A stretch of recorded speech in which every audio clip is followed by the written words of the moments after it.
That's right, Jim. I mean, they did. If everyone could mute, thank you. That would be great. Thank you.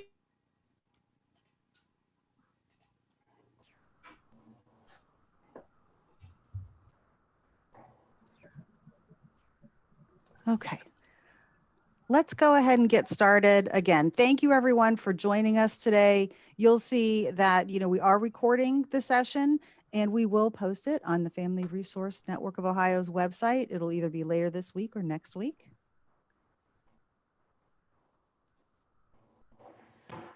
Just a little bit about Charting the Life Course. Charting the Life Course is developed by the Charting the Life Course Nexus. LifeCourseTools.com is housed at the University of Missouri, Kansas City Institute for Human Development and Missouri's University Center for Excellence in Developmental Disabilities, Education, Research, and Services, otherwise known as a USED. Today's presenters, we have Barb Safaris, who has worked in the field of developmental disabilities for over 45 years. She's an Ohio ambassador for Charting the Life Course. She is a national Nexus team member of Charting the Life Course and mentor trainer in the learning community for person-centered practices. Her role as a sibling has impacted her passion for supporting and empowering people with disabilities, families, and the professionals who help. Barb is a Charting the Life Course ambassador and a member of the national community of practice, supporting individuals with developmental and intellectual disabilities. We also have Celia Schlomer. Celia is the family support coordinator at the University of Cincinnati.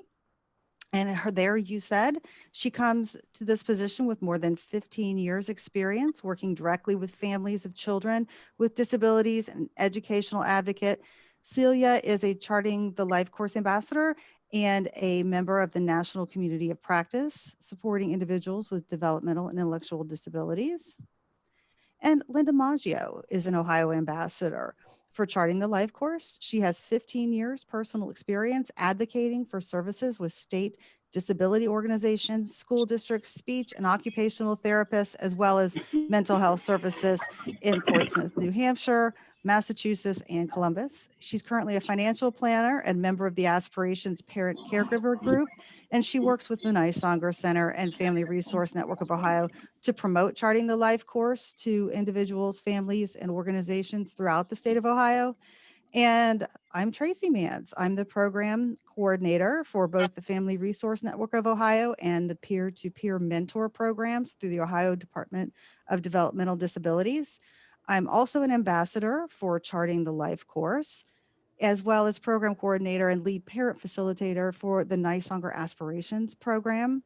I am the parent of an adult on the autism spectrum, and I have developed a passion for helping people with disabilities self-advocate, work towards independence, and assist in maximizing their full potential. What is an ambassador? I've mentioned that all four of us are ambassadors. An ambassador is a person with an enhanced skill set. We've gone through a training to use Charting the Life Course in both personal and professional life, including problem solving, life planning, formal planning, strategic thinking. Confidence to use and share the principles of the Charting the Life Course framework come with ambassador training and a commitment to ongoing learning, sharing, and contributing to person and family-centered practices. Charting the Life Course ambassadors have knowledge of the framework and methodology of Charting the Life Course and always desire to learn more how to implement Charting the Life Course at a more in-depth level. The funding for Charting the Life Course presentations are provided by partnership with, of course, us, the Family Resource Network of Ohio, the Ohio Developmental Disabilities Council, the Nysonger Center, and the University of Cincinnati's USED. And those are our partners, and the funding is provided by the Department of Developmental Disabilities. So Charting the Life Course framework was developed for people with disabilities and their families. The National Community of Practice is hosted by the NASDs. It's the National Association of State Directors of Developmental Disability Services, and the University of Missouri Institute for Human Development. The member states commit to learning about Charting the Life Course and use the principles and share their learning with the community of practice, which we call a COP. And here's information about Ohio's COP, or community of practice. If you'd like to sign up to be part of it, if you're interested in learning more, you just go to this website and you have the opportunity to sign up, and you'll get information about our upcoming events. Today, we're going to talk about our core belief and our 8 principles. And right here is our core belief. Our whole framework is built upon this belief that all people and their families have the right to live, love, work, play, learn, and pursue their life aspirations in their community. We are focusing on all people. It's important to consider the needs of both the person and the family. Families are an integral part of the person's life and their support system. And what do they need to be strong and to have the capacity to help all the family members achieve their vision for a good life? I take my car off, will that stay on? So, recognizing the person within the context of their family relationship is dependent upon, I'm so sorry, I'm having a hard time today, I apologize. The relationship or dependency on family going into adulthood exists for all of us in some capacity. We cannot look at, consider, or plan the individual without viewing them within the context of their current family situation. And that is certainly no different for individuals with disability. Family is defined by the individual. Individuals and their family may need supports that adjust as roles and needs of all family members change based on their current life stage. And it's not dependent on where that person lives. I know personally, I have people that I very much consider family who are not related to me by blood. And I also have some blood relatives that I might not want to claim. So. All right, Barb? Celia. Or Celia, I apologize, Celia. That's okay.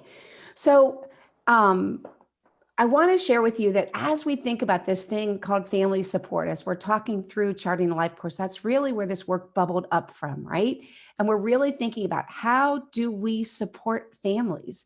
And it's not that good or service of family support, that thing that we can offer as a service through systems, but it's more about that, how do families feel supported? That's the broader look that Charting the Life course takes.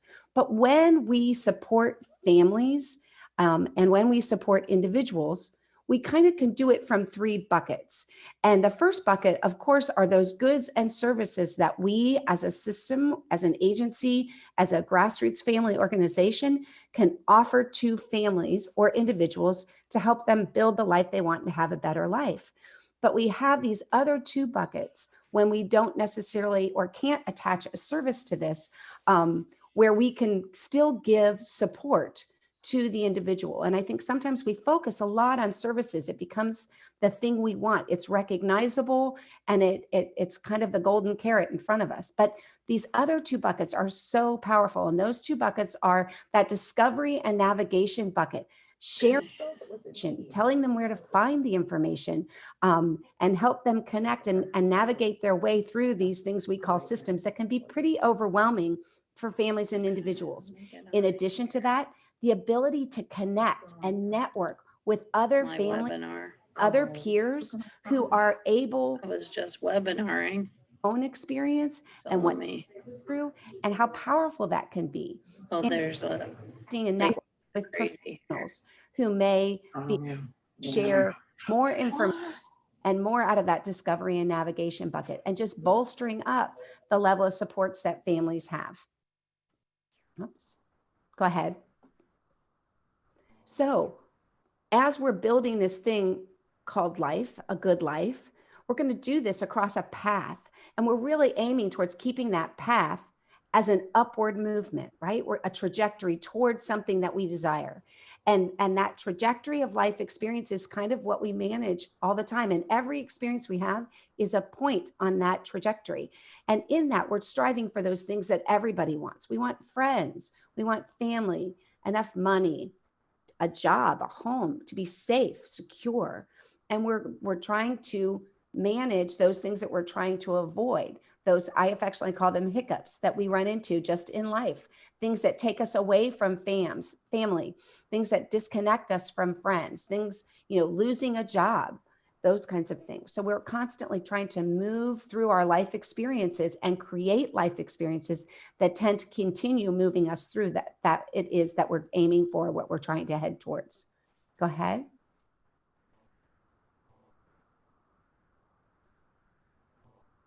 And so one of our principles is looking at achieving outcomes across the life domains. We talk about 6 life domains. We want to look at life in a holistic approach. These 6 domains may not match the headings on the plans that you're developing with people and families. It may not match the headings on plans for your family member, but they are the experiences and the outcomes that we want in our life. So think about when we meet someone for the first time. What's the first thing we ask them? We ask them, what do you do? And maybe the conversation then goes to, so where do you live? And you might say, oh, I grew up in that city. I love that city. I went to high school there. It's a great school system. It really prepared me for college. Oh, I'm so glad to hear that. We have 3 kids and we love the school system so far. We love our neighborhood. Everyone is so caring and concerning. They take care of each other. We feel our kids are safe when they go out. And you might say, oh, have you gone to the local parks? I used to walk and ride my bike in the parks. Oh, we hike as a family. It's a great place. And we really love the convenience. We're close to downtown Cleveland, and we're close to 2 major medical providers and physicians. And we used to live where we had to drive an hour. So in that short conversation, we've touched on all 6 of those life domains. Maybe they say, I'm so concerned about the school system, I may want to run for the school board. If you look at these 6 domains, they're the way we define our life, but they're also the way that we look at outcomes in our life. So we talked about this is for all people, regardless of age, regardless of ability, regardless of where they live. And if you think about your quality of life, you probably are reflecting on these 6 domains. We always talk about where we live. Do we feel safe? Are we respected and treated with dignity? Do we feel like our life is meaningful? And that might be our work. Do we feel like we belong in a civic community, a social group, maybe your spiritual group, your faith-based, your cultural group? Do you feel healthy in your definition of healthy? And that's different for all of us. And do we have control over all those decisions that affect our lives? And what do we have control over and what don't we have control over? And then the number 1 quality of life indicator for all people, and this is based on research, is that we are part of meaningful relationships. So the importance of the life domains is that these are the domains that we look at for all of our good life and envisioned good life. So why would we use these? Well, they help us have conversation with people. They help us support people to think about a good life, not just a service life. And they also help us, if you are a professional or a family member, help you identify life outcomes, not just goals or service goals. Could you advance, please? Our next concept is we want to look at integrated supports and services across the lifespan. So what do we mean by integrated? On the far left, you see three circles. Could you please unmute? We see three circles. We see the person in the context of their family, in their community, and you see the multicolored stars. We want to see services and supports be provided in an integrated way using all 5 areas of the integrated star, not just services and supports that are paid through public dollars or through a system. This is in line with the CMS settings rule. So those of you that are professionals, it also helps you be compliant with the rule. In the center of the star, we would write an outcome or a concern. And why do we use the star? We use the star to problem solve, to brainstorm possibilities, and to think beyond just what's available from the service. So let's go through the star. In the middle, I'm proposing that we talk about getting a car. Could you advance the next slide? We always start with personal strengths and assets. This is a strengths-based approach to problem solving. We always want people and families to realize that they have strengths, and we want to support them to recognize those strengths and build on them. So personal strengths and assets. You want a car. You need to get a car. Do you have the money? Do you have a driver's license? Insurance? Do you have money to pay for all the expenses related to that car? Do you know what you want in a car? I always laugh because whenever I bought a car, I would always ask the dealer to open the trunk, and he would look at me and say, look at these seats, they're beautiful, they're so comfortable. I said, could you open the trunk? Because I knew I had to be able to put a wheelchair in that trunk and adaptive equipment. And they all just would look at me like, why do you want to look at the trunk? So do you know what you want? Do you know what you don't want? The next area that we would look at would be who can help you? Who are those relationships? So do you know a mechanic that you want to talk to? Maybe for your first car, you had financial support from your parents. Maybe someone else is going to drive that car, and so you want them to be part of the decision making and find out what they want. Maybe you know someone who works at a dealer, or maybe you know someone who knows someone. It's not just your initial circle, but maybe, you know, a degree or two of separation. Who can you access? Who can you engage to problem solve and brainstorm? Maybe you know someone who works at a dealer who can help you get a discount.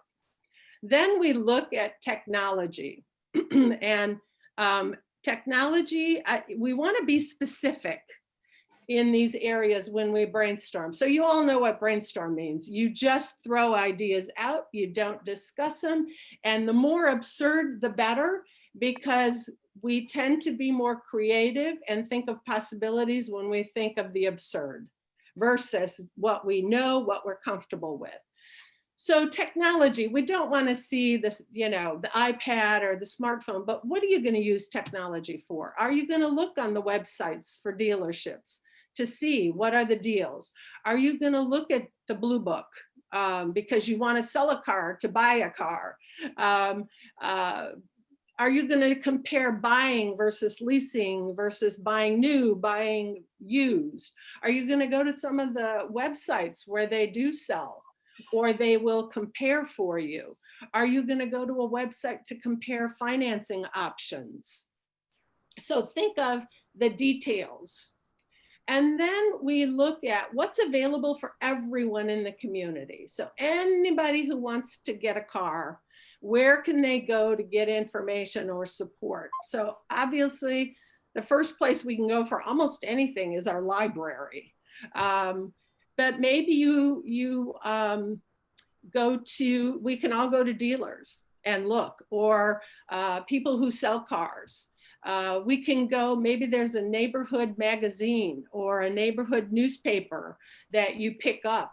Maybe you look at community bulletin boards. Maybe you look at bulletin boards in your places that you frequent. And then the last area that we would look at is eligibility specific supports.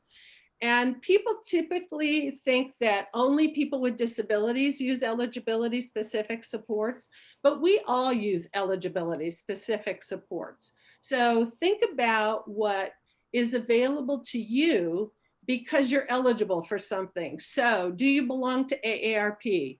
Do they have financing options? Does your bank offer financing options because you are a good customer and a better financing option than if you went to any bank? Do you belong to a credit union? Are there discounts or deals for you because of your occupation, for teachers, for healthcare providers? So we need to really broaden our brainstorming and looking at possibilities and helping people see that what we need to think about is what's available for everyone. You can advance. So we talked about a trajectory, looking at what makes a good life, what do we want to avoid. Our trajectory in Ohio for supporting and empowering people with disabilities and families to use the Charting the Life course framework and tools is we want people and families to use Charting the Life course to identify their envisioned good life, to plan, to problem solve, and to identify supports, and to share their vision of a good life with everyone who helps them, paid and unpaid. What we don't want is that Charting the Life course is just used as a set of forms. As you see, there's lots of color, there's iconography or symbols, and people get caught up in, oh, this is a nice form, it's colorful. We don't want it to be seen as another form that we ask families to fill out. We also don't want to see that the information that families may bring to people who help them is not valued. Oh, that's nice, thanks for sharing it with me, I'm gonna stick it in the folder. Or that it really doesn't capture the perspectives of the person and the family. So why do we use the tools? To help people think about, organize their thoughts, write it down, and share.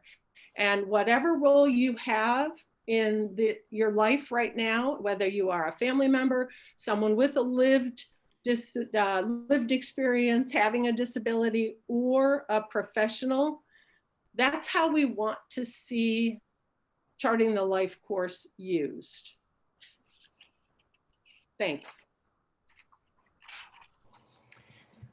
So this is a star I created, and the purpose of the star I wrote was a good life during COVID. So starting under personal strengths and assets, listing out things that I'm good at, ability to focus on things I care about, knowledgeable about certain sports, good at saving money, and helpful with chores around the house, and driving a luxury car, personal asset. Then going around the star to the left, technology. I own the iPad, iPhone, laptop, which lots of us do. But then working off what Barb said, that's sort of at the eye level and bringing it down to the details. During COVID, people have a lot of downtime. So I'd like to be able to subscribe to Netflix and Spotify for music. Something else is I'd like to be able to communicate with my relatives that I don't normally communicate with all that much. So I'm going to ask my parents to send me the contacts of my aunts, uncles, and cousins so I can text them sporadically and just add a little bit more fluff to my life. There is a lot of downtime, as I mentioned, during COVID, but sometimes keeping us on track, such as downloading a calendar planner app to keep me organized. And it could be used not just for appointments, but it could be used for today I need to take the trash out for recycling and trash day. I also need to start the laundry, little tasks throughout the day. And again, this is probably something all of us do, but either we keep it in our head or we use Post-it notes. Using an app to make it actionable can help. A website that I like is called volunteermatch.org, and it is very active now during COVID.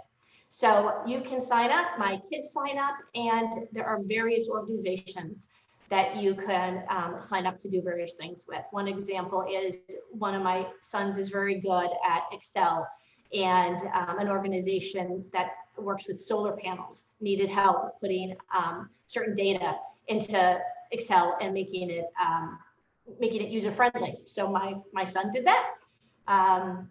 Going down to the next star, community based, as Barb mentioned, the library offers lots and lots of resources.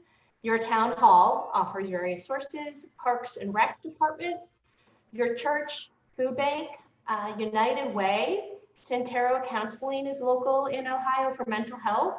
The Arc of Ohio has lots of resources, and your community rec center, and your local job fair, and your local congressmen and women. On the 17th of November, the Franklin County Rep Steve Stivers had a job fair open again to everyone. It was virtual, which it was great. There were plenty of organizations and companies, so everything from A to Z. Also, on your congressman or congresswoman's website, there's a section, a tab called constituents, and then under there are lots of agencies, federal, state, and there's just a plethora of resources under there, again, open to everyone. I also know with Steve Stivers, his aides are available. I've met them for various reasons, so that is another resource.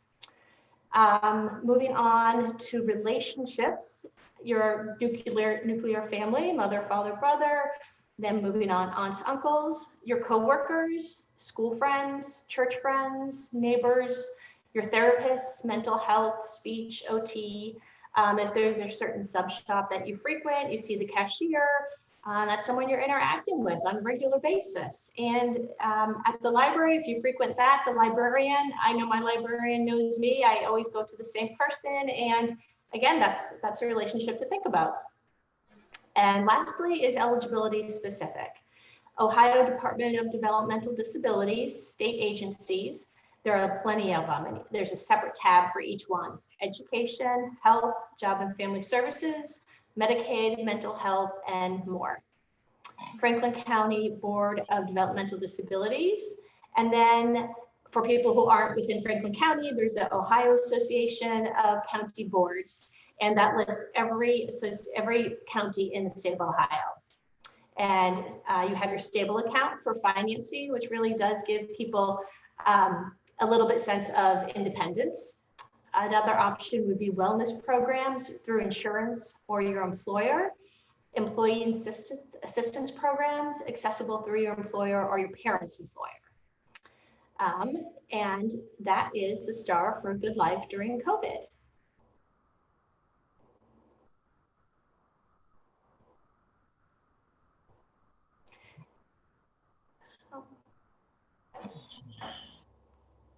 So another principle is transformational policy and systems change. And what we want to see here is that people are included, people with disabilities and their families are included when policy, procedures, practices locally and at the state and federal level are being developed, that they are included when the discussion is occurring, not just for approval or a stamp of approval.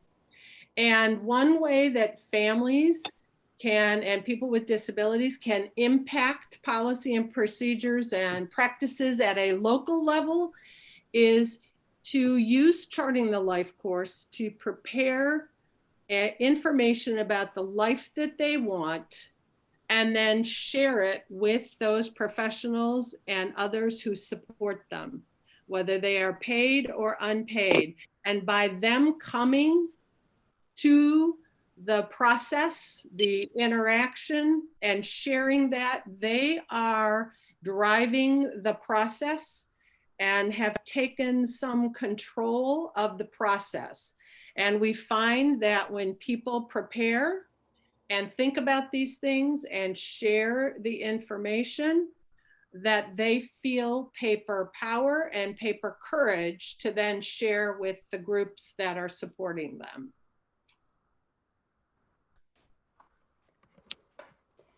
So we, pardon me.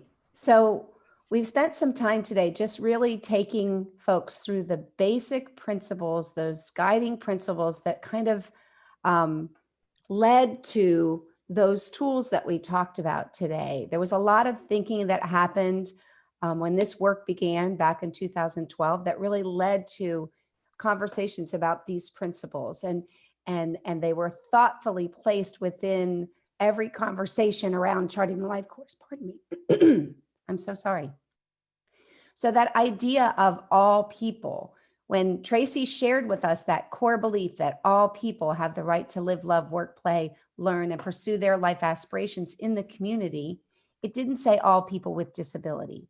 It said all people. Charting the Life Course is a group of concepts, principles, and tools that can be utilized by anybody. It happens to have been grown from and within the disability community, but it is not exclusive to them.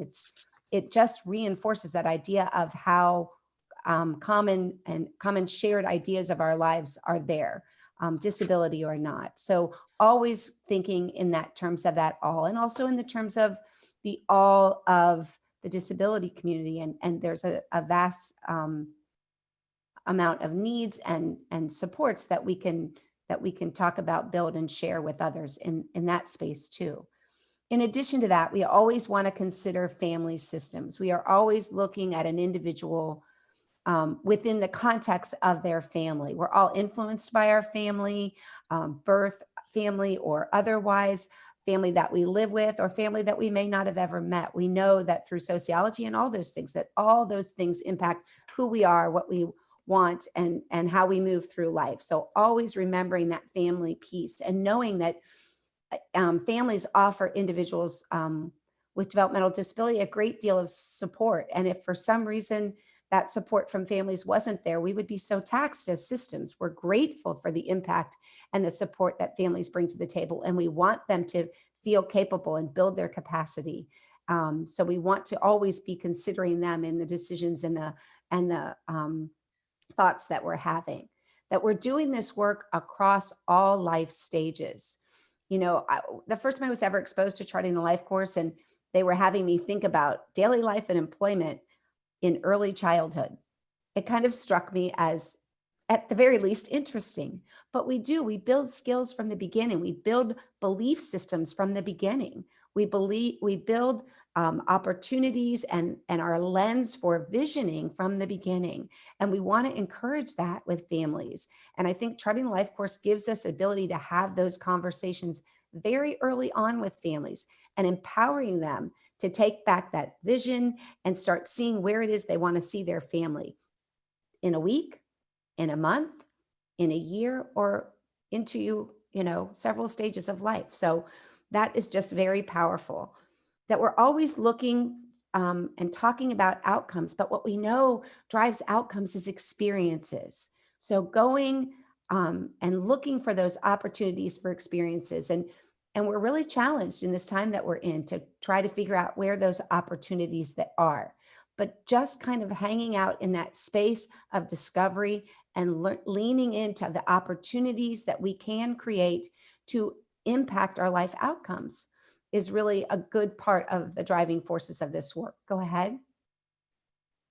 And we're always doing it in those life domains that Barb talked about. We're never kind of hanging in one space, but there may be a domain that's really a priority right now. We might be focusing on health because we really can't think about living independently in our community until we get our health in check. Or we may be thinking about employment for that same reason. We can't think about that creating that life in our community, that interdependence and connectedness within a community until we are able to afford our own place and have all the things in it that we need. So those life domains are spaces that we always are considering, but one might be more of a priority than another at any given time. And then there's the 3 buckets that we talked about. And I share this with families and professionals. We kind of get wrapped up in that goods and services bucket. It seems to be the thing we're always striving for. As professionals, we're looking for that nugget to offer to families and individuals. And as family members, there's always the coveted goods or good or service that we're afraid we might not get in the end. And the reality is, being connected and being able to network within a group of supportive peers, professionals, and other families, in addition to being able to know where to find information and manage both community systems and developmental disability systems. Those two buckets can be very powerful, and maybe, just maybe, make that need for the desired good or service not necessarily so high. So we can look at those other points of the star and look at that eligibility corner last.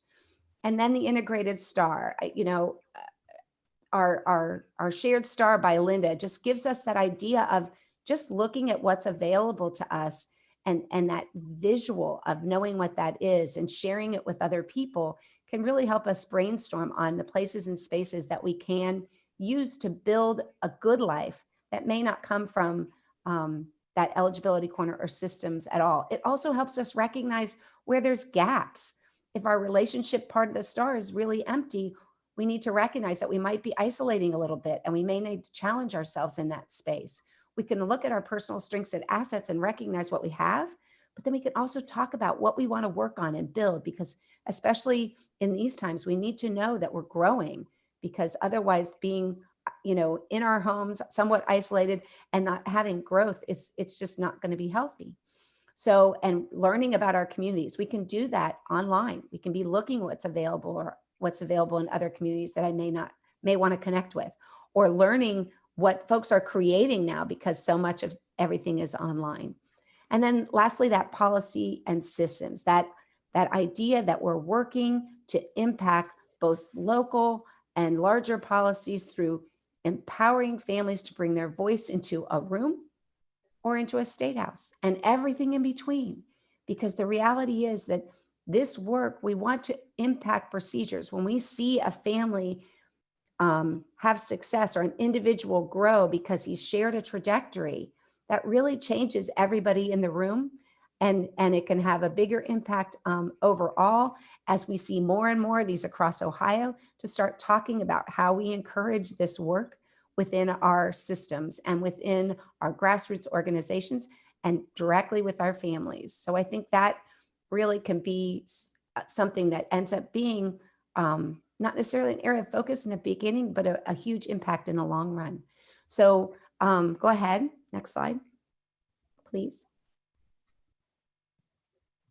So reminding you, all people and their families have the right to live, love, work, play, learn, and pursue their life aspirations in their community. And community is something that's getting redefined in the moment in 2020, but really looking for those pockets of belonging, those spaces where I'm missed when I'm gone, and how to do that so that I'm doing it with the people that I most care about and that I want to be with. And I think that's, when we can focus on that, it can have a huge impact. Go ahead. Recognizing that our work in charting the life course is going to be ongoing in Ohio, and that we're going to continue that work.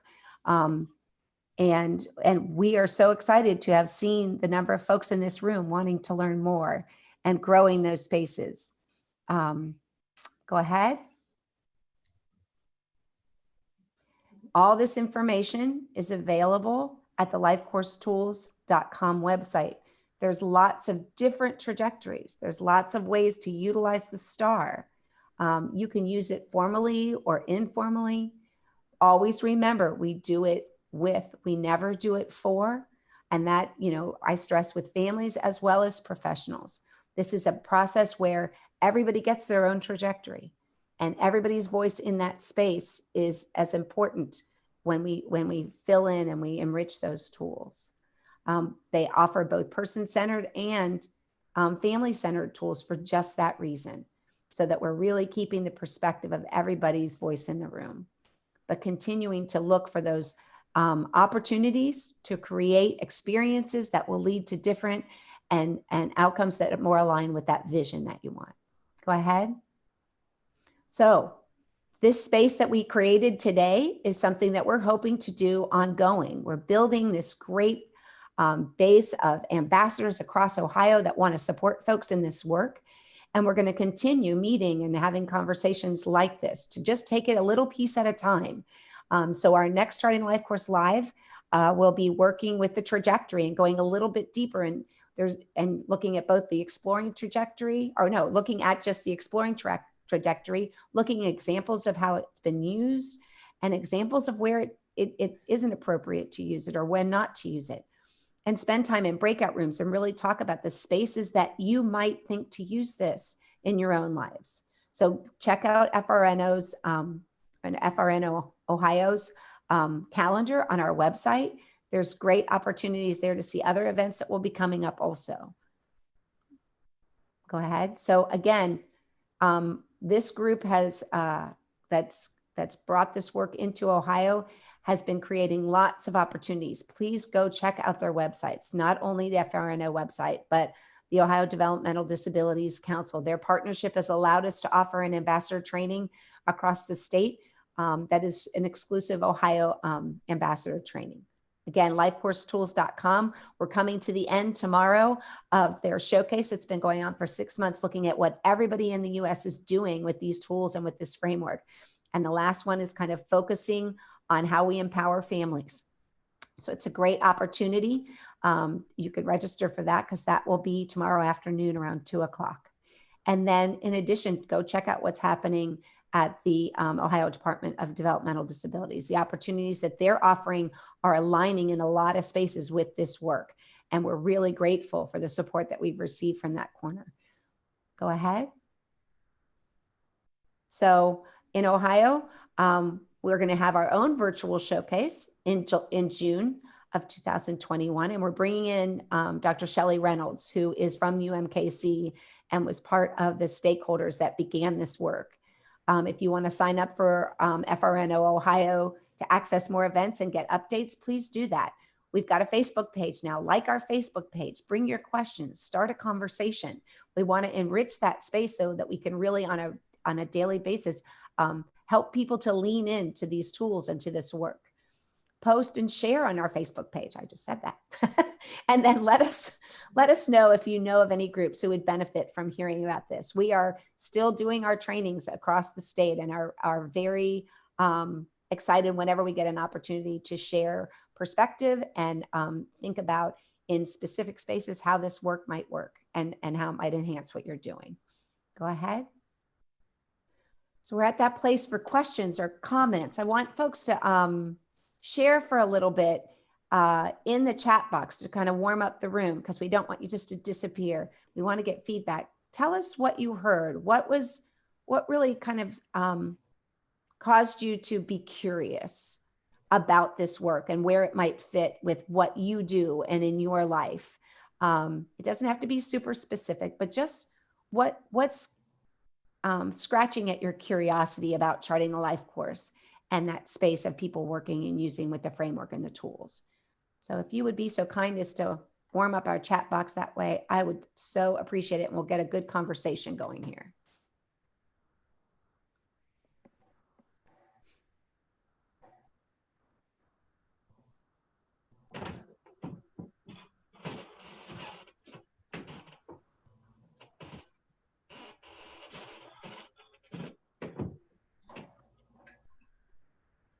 So I see Jessica said, I've been hearing about this for years and I have not participated in any trainings until now. So Jessica, welcome.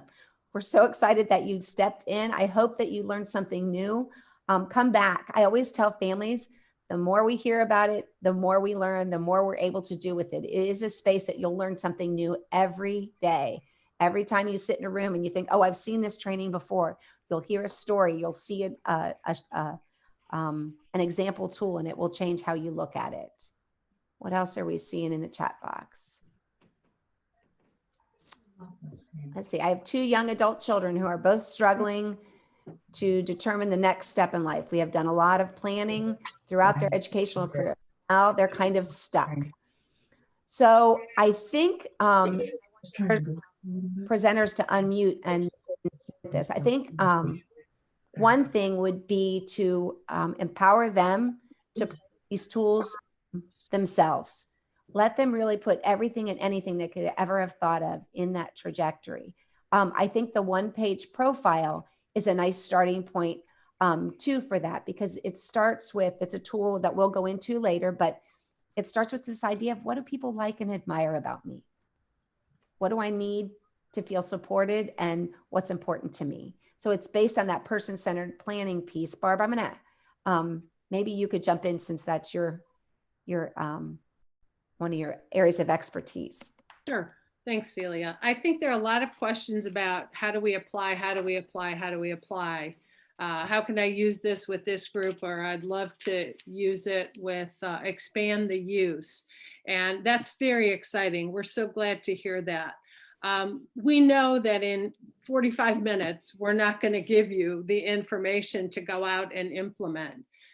So please come to the FRNO website, ohio.org website. If you're interested in hearing more in-depth information, how to use it specifically in your role or in your agency, then please go to the website and ask for additional training. We are open to meet with people with lived experience, families, professionals who support people and families. So absolutely, you know, contact us and we can give you some support on how to implement. We're just giving you a real quick overview. There are so many different tools that can be used applying the principles based on what your role is, what your concern is. So I hate to give a global response. I'd rather say, you know, contact us so we can provide that support to you. And I'd like to also add to that, Barb, that we've recently been invited by a local school to come and talk to them. I don't think that's a place that we would necessarily automatically think about charting the life course, but a family said, hey, can we integrate this in with our IEP moving forward? And the school said, you know, sounds great, but we need to know more about it. And we were excited to be invited in, and they've given us 2 1.5-hour segments of their time to come in and teach them a little bit about it and how they can use it to help not just this student, but other students moving forward. So think outside the box a little bit when you think about terms of application and use. Absolutely. And I see there's a comment about EI. We really strongly believe in the national community of practice that we need to really start with families as they transition out of EI, and we see the value of that being done while they are still under the umbrella of EI because of the relationship that staff have developed with that family and helping them prepare for future life transitions and for that vision of a good life. We know that all parents have a vision of a good life for their children. And when they get that diagnosis, that vision gets sidetracked into the service system. And so we want to support people to come back and think about, but what were my dreams for this child? What are my dreams, and how can people help me stay on that track? So EI is a critical place, we believe. SSAs, I see county board SSAs. The principles and tools help you do your job to discover, to plan, to review, or if you use the word monitor, whatever word you use, to authorize supports, to look at community resources, because it is the duty of the county board to identify and develop community resources to support people and families. So it's so complementary to help us do our work. And what I love about it, just in a broad way, is that it brings a person's story into the room, whether you're using a trajectory, whether you're using a star. Somebody had said they love to use the tools to introduce people. It really does bring a story into the room. It empowers someone to tell their story and share, whether they're sharing a challenge or whether they're sharing something wonderful. But I just think that it really does, it hands it back. It hands the vision and the empowering back to the family. It hands it back to the individual. And I think that is one of the most powerful things that for me, that makes this such important work to do.